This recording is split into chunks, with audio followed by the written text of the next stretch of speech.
My name is Francisca Schroeder. Fobaska Enterprise is the name of my company. Fobaska deals with stationery items. The stationery business is a broad business, and it would take a lot of money. There was not enough funds to run the business. When I was a student, I was banking with Barclays, now ABSA. My personal banker just called me one day. Fobaska, can we help you? I said, okay. He came to my shop. After checking my turnover, I was entitled for some money. I will encourage other entrepreneurs to join the ABSA Young African Works program so that they can get the training and benefit from the facility so that it will take them to the next level. ABSA, Aiku, ABSA, Medase, you've taken me to the next level.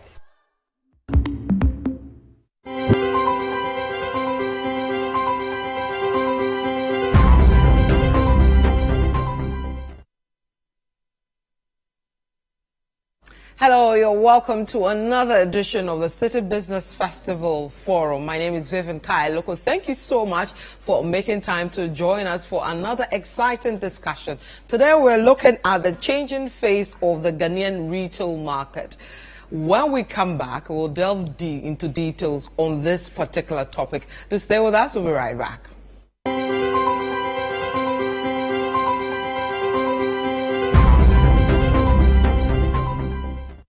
What does money mean to you? It means convenience. It gives me the ability to do business at my own pace. It allows me to live my life with ease and enjoy my lifestyle without interruptions. Security. I can make investments I can trust, and I know exactly where my money is all the time. Having the flexibility to do what I want to. The feeling and peace of mind I get knowing I can safely receive remittances from my family and friends from the comfort of my home. Money means safety. Money means so many things to so many people, but no matter what you use it for or what it may mean to you, money is the one thing that keeps us going and makes our lives a little bit brighter. So what does money mean to you? Just Momo it. MTN. My name is Florence Japon. My company's name is Florama Enterprise. I deal in chemicals for making soap, shower gels, air conditioning, and skin products. My mom started this business 20 years back, so I joined after finishing school. And a friend of mine introduced me to ABSA. I opened an account with them. I got an RM who introduced me to ABSA Young African Works program. I went to the program. After the program, I was able to secure a loan from ABSA. During the program, I got a new idea. So immediately after the program, I introduced a new product named Organics, and it really helped me. I want to move out from the market and move to a shopping mall so that I would sell at the down floor of the shopping mall and do training upstairs. That is my dream. My fellow entrepreneurs, open an ABSA account and join the ABSA Young African Works program. It will take your business to the next level.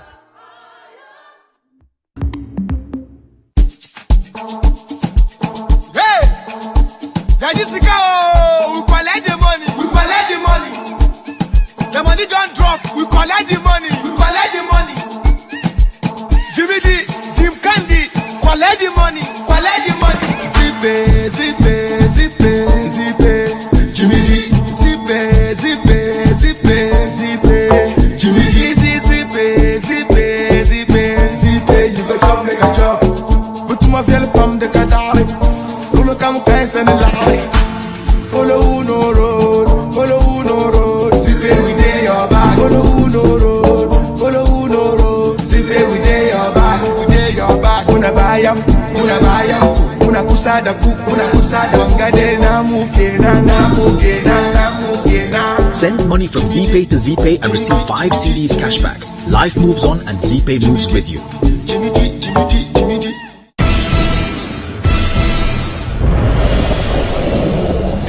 Dawn of a new day, the day of a competition. From the shores to the pools to the beaches across the land, if you fancy yourself a competitive swimmer, this is for you. The Citi TV National Swimming Championships is happening on the 15th and the 16th of July 2023 at the Trust Sports Emporium. To register, WhatsApp your name, age and contact details to 0558 973 973 or call 0205 973 973. The Citi TV National Swimming Championships is brought to you by Citi TV with support from 97.3 Citi FM and the Ghana Swimming Association.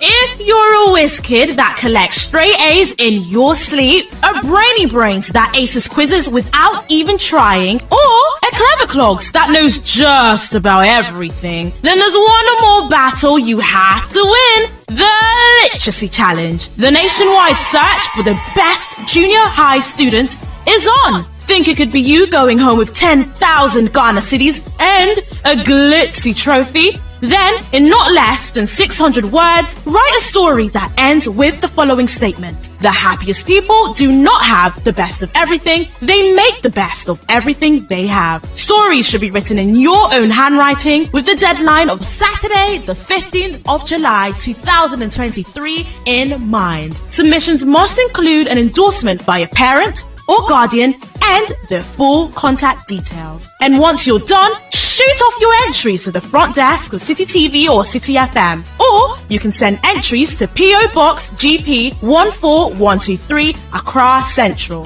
For more inquiries, call 0558 973 973. The Literacy Challenge 2023 is powered by Citi TV, supported by Citi FM, and is sponsored by the Ghana National Gas Company, Ribby Crunchy Biscuits by M4 Foods, and SIC Insurance PLC.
And you're welcome back to the TV forum for the Citi Business Festival. Like I said before, today our topic is the changing face of the Ghanaian retail market. I have a great team today, like always, who will take us through this sector, what it means for you, the SME, how you can maneuver your way. If you want to go global, how you can do that, what the space looks like as it is today, and many other exciting discussions we'll have today. But let me introduce to you my guests for this morning, and then we'll start our conversation. We have with us Michael Koto. He's the managing partner of Confidence. Michael, welcome.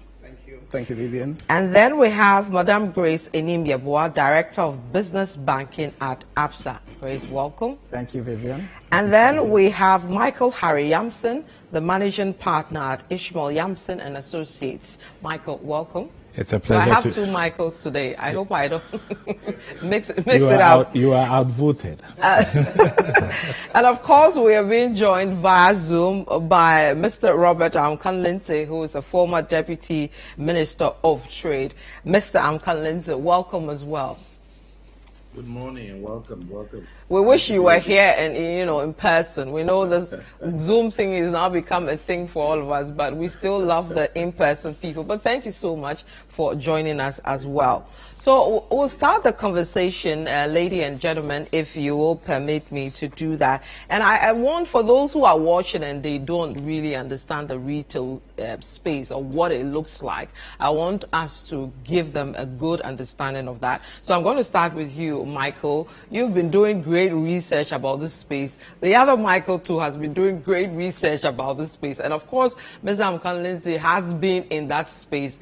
And of course, Grace is one of the people who is dishing out the money properly in that space as well. So Michael, what is the retail space and what is it as it is now? Well, there are many ways to look at what would call the retail space in Ghana. But a very simple way to understand this is to look at it across 3 dimensions. Okay. There's traditional retail, what we can call traditional retail, which is where the average Ghanaian shops. So your corner shop, your Makola, your Kegetia, the hawkers in the streets, right? We would call this traditional retail. So that's the open market. It's an open market. This is where we all shop, right? Then there's the second category, which is the supermarkets. So the big supermarkets which have sprung up over the last decade. A lot of it in the big malls, so the likes of Malcolm, ShopRite, Palace, right? These are big box retail platforms that have emerged. We didn't really have the style, but in the last decade we've had a lot of them. And then there's a third category, which is online retail.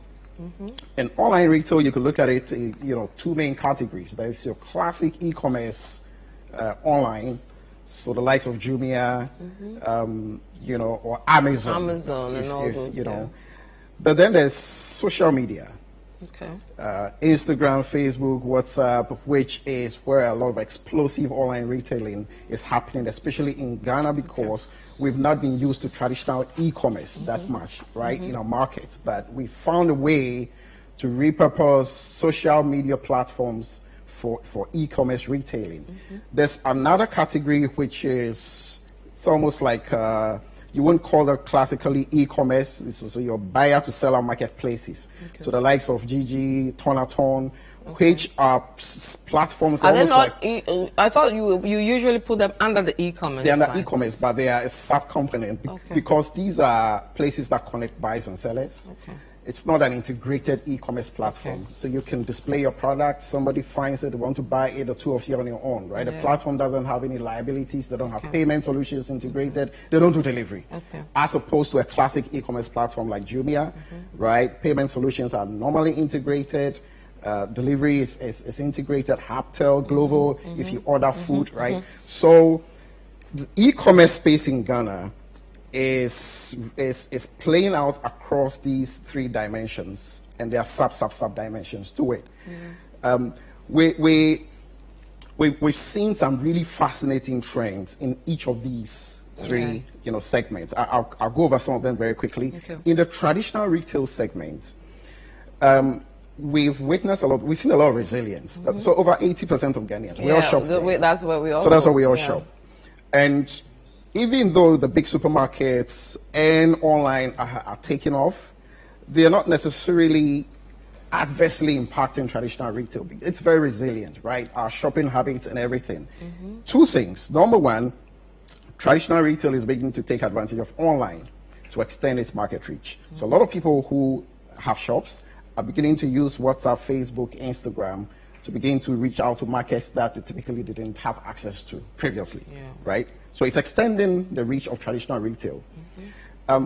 But we've also seen that traditional retail is beginning to recover some of the market share that they were beginning to lose to the big supermarkets. And the biggest driver of this trend is the recent aggressive drive by GRA to begin to tax the big supermarkets. So a lot of price-sensitive shoppers are all of a sudden beginning to go back to traditional, because that's basically a low and zero tax, retail segment. They are hardly taxed. So that's leading to, it's reinforcing the resilience of traditional retail. So because the GRA is now trying to improve the revenue collection and insisting on these big supermarkets, it's leading to their prices going up. It's going up. So now people want the cheaper alternative. They want a cheaper alternative. But isn't that a bit, interesting, because the informal sector, the next phase for the GRA tax force is there. Yes. What did it go back to? We'll see how that plays out. Yeah. But the tax dynamics are different. Yeah. They're usually, they told them they pay some toll, there's some flat rates, it's a lower rate and that sort of thing, right? So it will be interesting to see how that when they are firm with that. The big supermarkets, the big story there is that we saw a very fierce competition. That was a clash between foreign big supermarket brands, so the likes of Game, ShopRite, Citi, which came into the market. Then you had a local Ghanaian big supermarkets, Melcom, Palace, especially those two. Okay. In the last 2-3 years, we've seen the big foreign supermarkets pack out of the market. So Game is out, Citi is out. Whilst this is happening, the locals are expanding. So Melcom is undertaking an aggressive expansion. Palace is undertaking an aggressive expansion. We see them opening branches all over now. They're opening branches all over. And then the small mini marts. And which is the other interesting part. So what is going on is that, a supermarket like Melcom is not just upscaling, it's also downscaling at the same time, which is a very fascinating. So the mini Melcoms that we're seeing is bringing Melcom into your doorstep in the community. So Melcom is literally scaling down and opening corner shops. Now, this is an interesting dynamic that we haven't seen. I will want you to come to that because I have to bring in the others, but this is very interesting with even the scaling down and the impact on the local corner shops. On the local corner shops, Right. So I'll come to that. I want to bring in Mr. Yamsi because I'm looking at some data that he put up, and it's a very interesting one on what we are spending on, and of course the figures in terms of the percentage in number for the modern trade, which you said is the Palaces, the Melcoms, the ShopRite, and then the community outlets, the kiosks and all that, and of course the open market, Agbobulushi and all that. In 2020, modern trade, is that the case? And then we have 11.9 billion, 36% to the community outlets, and then of course the open market, $19.9 billion. And then, Mr. Yamsi, why don't you take us through that to make us understand? Please let us know what we are spending as a country in percentage in terms of this whole retail space. Okay, so let's start this way.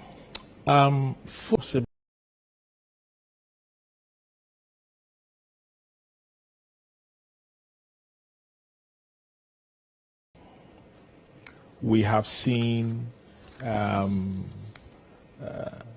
roadblocks around growth, so higher tariffs, higher taxes, more expensive supply chain costs, and so retail as a sector, for me, is something that deserves a rethink.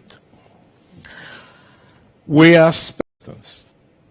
Much as we see a lot of glamour in our retail sector, and Michael has talked about it, the fact remains that we spend largely to subsist. So in the data that I showed you, there's a heavy spending on just food. Yes.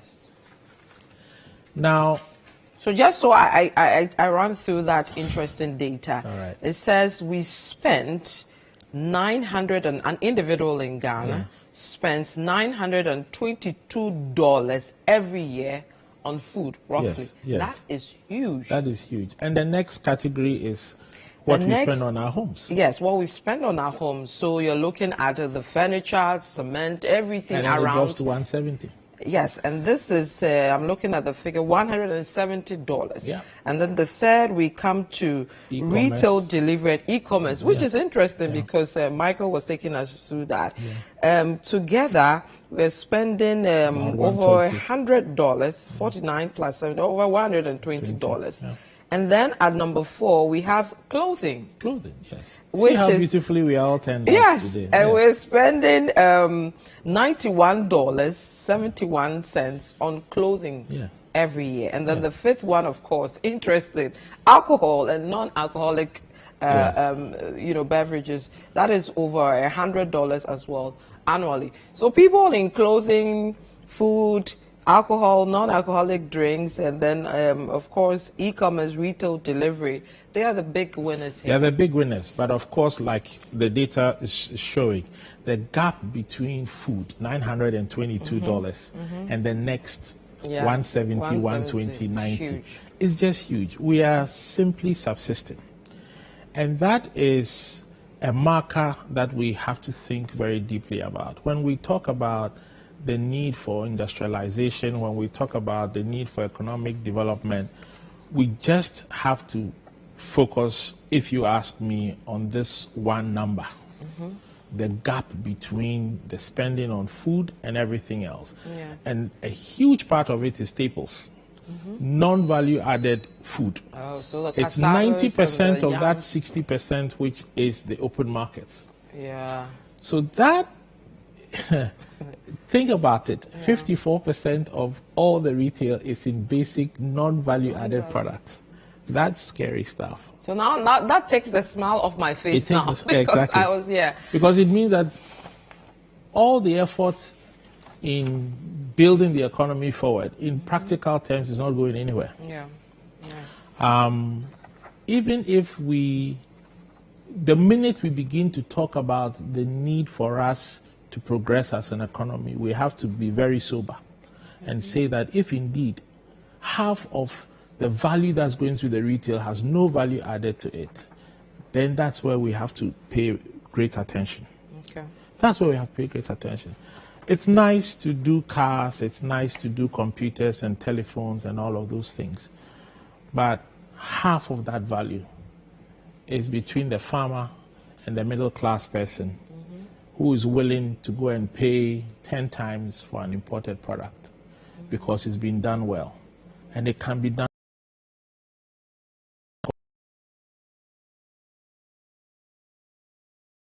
Look at me quietly. Which I love. We had an interesting conversation about jewelry. Yes. And the fact that we don't have the finishing. We had an interesting things are retail. But the issue remains, they are very low value added things that we are doing. And we have to understand that retail has the power to transform our industrial scene. Every company that made it big in Ghana making anything succeeded because they retail with the distribution industry, the distribution and retail industry. Every company that failed because they didn't build the right linkages. I dare say those companies that packed up and left, they packed up and left because they were too dependent on what was imported. Those that have survived are finding very clever ways of shifting their shelf share towards locally made because if you go to the Malcolms now, there's now shelves for Ghanaian products. Thank you. Orca is doing something similar and all that. So I think that's pretty. So it makes so for me, there's this big conversation around agriculture, agribusiness. It's very relevant. If Orca is going to survive, somewhere in their store, they need to be able to say that 30-40% of what helping of the economy. The success of retail is knowledge, is also knowledge transfer, because someone is now going to say, if Orca will give me access to the middle class, the high spending middle class, where what I sell on my own on social media, what I sell on my own on an e-platform for 400 cedis can now be marketed properly and sold for 4,000 cedis. It makes a huge difference because now our small businesses can invest. We have not understood that retail handled well, retail shepherded well, can transform the manufacturing sector for us. And we need to be very sensitive. Okay, we'll come to that, the expansion, the manufacturing and all that. But I want to bring in Mr. Hankan Lindsay, then Grace, I'll bring you in a bit to take their initial comments. Now, Mr. Hankan Lindsay, you were a Deputy Minister of Trade, so you've been there, seen it all and all that. Your initial remarks on this, our retail economy, where we are, and your initial thoughts on that. Okay, could I go to the slide 2? Yes, please. If they put a slide 2. And remember, Vivian, I was also in the FMCG class, VP for Coca-Cola Africa. Yes, so before I went there. Now, this is there's a couple of very important slides I would like to share, and the data there goes to a number of the comments that we made. Can we see the slide? Yes, please, we can. Know when it's up. Okay, if you look at there, we have total current retail estimation of 24.24 billion as GIPC in 2020, going to 2021. Now, if you look at the 2024, I would like our viewers to look very carefully. Now, not so much the numbers, we'll come to the numbers later, but the importance of the different sectors. And I think this is where we always get it wrong. The Orcas, the Malcolms, the old ShopRites only account for 4% of total retail commerce. We always get this wrong. And we spend all our time focusing on them and forget the 96%. The 96% are 36% of all retail goes through community outlets. That is the corner shops that you have. And then 60% of all our retail commerce goes through open market. Now, we must remember this when we start talking about the retail market and the importance of which elements of. So when we start focusing too much on the 4%, we forget, we don't see the trees for the forest. So it is very, very important we look at that. The second slide I want to is just to break down this retail. If we go to slide 3, please. We break down this retail landscape a little bit for our audience and everybody else to understand. So retail is classified done here into 4 sectors. If we can go to slide 3, please. Yes, we are on now. We're there now. Yes. Very important. So there are 4 key sectors of retail, and this is Nielsen data that was used by many FMCG and other retailers. Apparel, so things we wear, furniture, FMCG, fast-moving consumer goods, and others such as automobile hardware, etc. And then I've further broken down the FMCG because it's one of the most important, the largest sectors within the retail, into packaged foods, beverages, personal care products, household products, and low-cost household items. Can we go to 4? Because now I want to look a little bit at the numbers. Page 4, because please. that is page 4, an important factor. Okay, we're there. These and I want us to remember the first thing I said, where 96% basically of all our retail does not go through the modern outlets. So if you go to page 4, I've given you some idea there. There's a lot of data there, but I want to just focus on the few. If you look at the growth projections, and then you've got the revenue as well. So if I start at the top, in 2023, projection is the apparel sector will be about $3 billion. This is all in US dollars. If you go down a little bit, DIY and hardware stores, 5.6 billion. If you go down a bit, we talked about food being 30-something billion, etc. And then you have the various growth projections. Now, I want to state something so we're clear. It is not unusual for food to be a very large sector of the FMCG, right? Because we have to eat. This is something that is the reality of the world we live in. So these are my opening remarks in the sense that, one, we should remember the modern trade only accounts for about 4% of the retail sector, and that 60% of everything that is sold in Ghana is sold through the open market. Let me leave it at there before we go to the next point. Okay, before I let you get on for that one, I see that the revenue growth of all that you put on the screen, they're all dipping. Yes. Well, what is happening? Yes. So what you find, so remember that we're going through a period of life where things are tough. There's no other way of putting it. So you see, for instance, that the growth sector, apparel growth is going up by 3.7% cumulative growth over the period 23 expected to 27. And then you got, so it's not all going down. There are some that's going, luxury goods is going down. Probably no surprise that things are tough. People spend less on luxury goods. Eyewear is going up, but as a percentage of the total, it's quite small. Food is going up by 9%, so it's not going down. Home and laundry care is going up. So when you tend to find, in times of difficulty, what you tend to find, people move towards the essentials. So essential being obviously food, clothes, and so forth. And then they drop on the luxury items, such as luxury watches. You see they're dropping, luxury fashion, prestige cosmetics, etc. These are dropping. That is not unusual in an environment. And we expected that over that period, between 2023 to 27, that drop will go. But as a percentage, but the thing to remember, as a percentage of the total, these are small. Okay. All right, let me bring you Grace. Sorry, I had to bring you last as the woman on the panel. Your initial remarks on that. You're around the financing. A lot of interesting things being said by our three guests. Your initial thoughts, sir? So, first of all, the facts are glaring. 60% of all retailing is done in open markets. I think it's a very clear reflection of the dynamics of our economy. All right. And because of that, it's important to think through solutions that serve not just the well-organized, well-structured, but also that 60%, plus the 36% on the corner shops. And in driving the growth for these sectors, obviously the retail sector is not very fixed asset heavy. It's not intense, in capital, in equipment and machinery and stuff like that. So having solutions that are flexible to support their growth is important. And when we come to the funding conversation, I'll be delving deeper because, for example, from the Absa Bank perspective, we're actually able to provide 1 million cedis unsecured for such businesses to be able to scale up, as well as opportunities even for backward integration as we begin to bring in the manufacturing piece of the conversation. But I think that 60% is such a phenomenal number that, we can do something with. Yeah.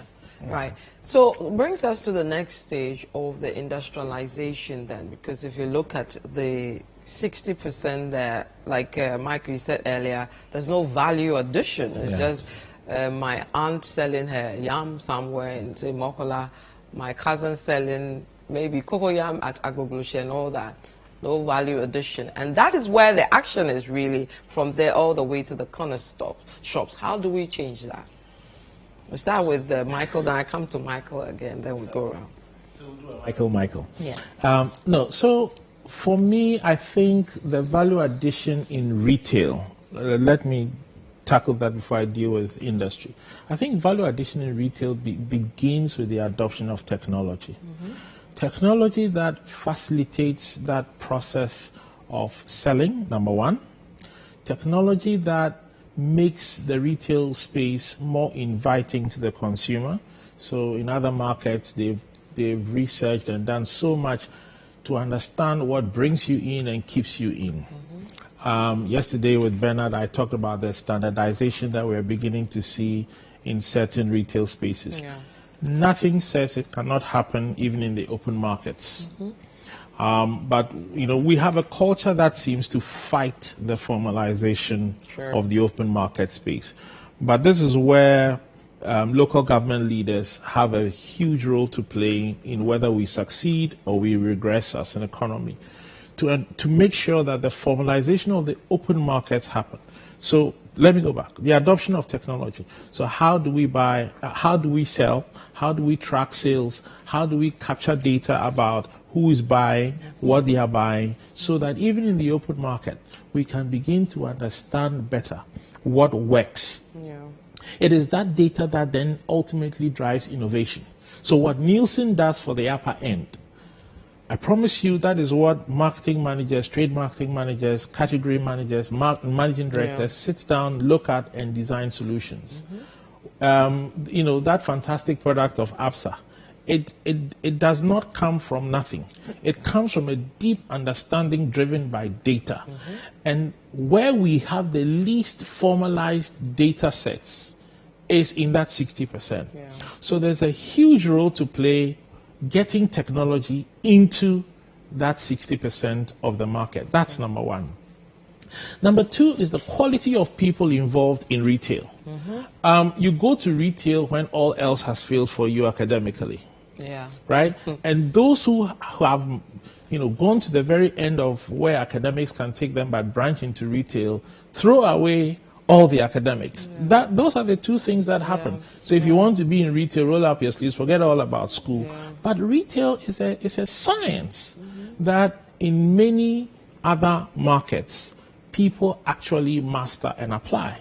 So one is technology, two is the quality of human resource that goes in there. And organizations like Absa, I am sure that ultimately education is going to become a huge part of their success beyond now being able to put credit in the market. The credit is just the entry point. Ultimately, it's whether they can get good data driven by the quality of the people who they have given the capital to. The third thing that I will talk about, something has to shift in the way we design policy for retail. We tend to look at economic policy with the manufacturing in mind. So our taxation is very rigid. It's very one size fits all. Retail, that's 60% of the retail. Like Michael said earlier, they pay a toll in the morning and that's it. The value of trade they conduct on the table itself is not